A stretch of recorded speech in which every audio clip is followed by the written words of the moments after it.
Because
ये गए मन मोहना महिमा है तोरे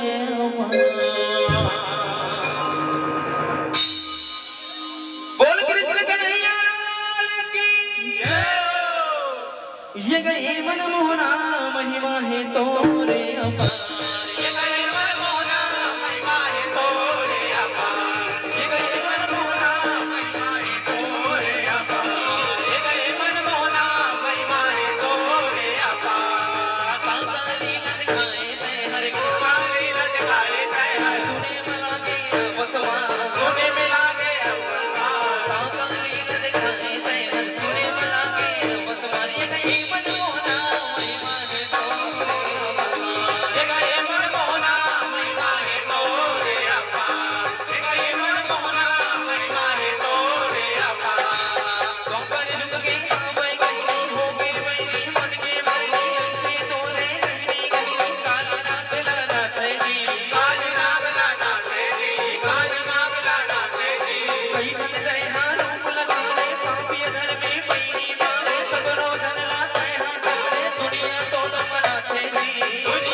धरती माता गर्भवत है नव जुगहाही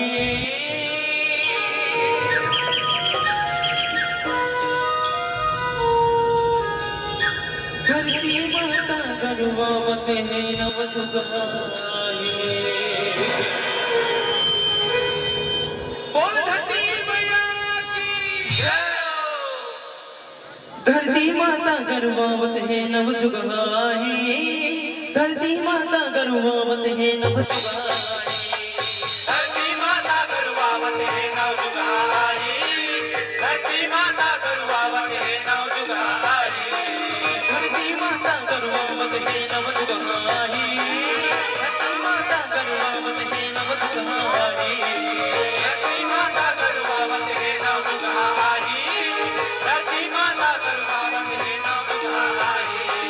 कल की अवतरी हुई नाच लगरी, कल की अवतरी हुई नाच लगरी, कल की अवतरी हुई नाच लगरी, कल की अवतरी हुई नाच लगरी। ललिता रूप में कल की गाँव अवतार पाई, ललिता रूप में कल की गाँव अवतार पाई, धरती माता गर्वावत है नव जुगाही, धरती माता गर्वावत है नव जुगाही, धरती माता गर्वावत है नव जुगाही, धरती माता गर्वावत है नव जुगाही, धरती माता गर्वावत है नव जुगाही, धरती माता गर्वावत है नव जुगाही। कलयुग में मन के मन दानव रूप दिखाते, पापी धर्म बन के मेरी सब मरवाते, पापी धरती बन के गए हरदम लड़वाते, पापी धरती बन के गए हरदम लड़वाते। गौवान लगा बर कलयुग गौवा काट के खाते, पूजा पाठ दान गुण कैसे अब ही गाते, पूजा पाठ दान गुण कैसे अपने गान गाए, पूजा पाठ दान गुण कैसे गान गाए।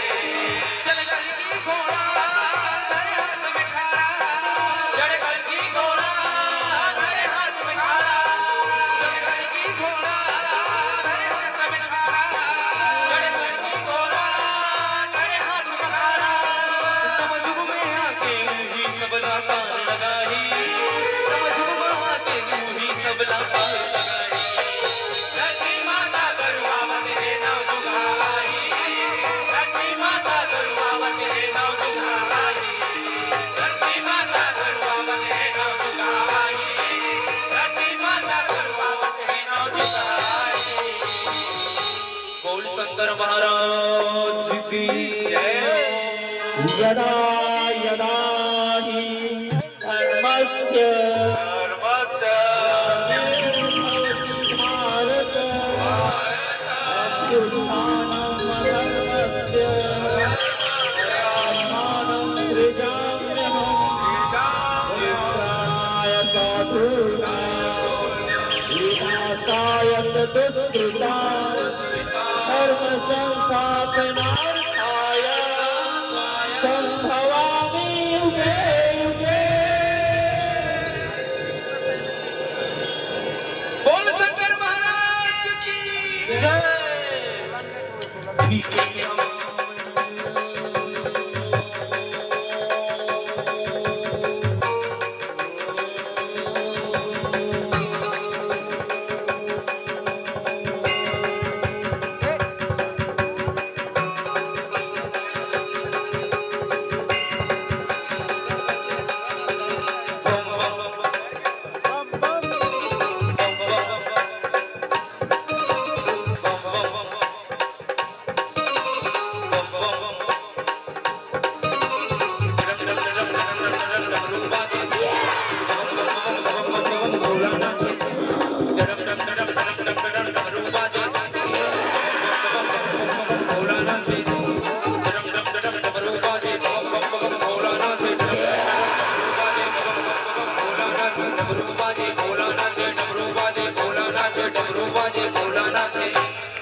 कर प्रेम बड़ा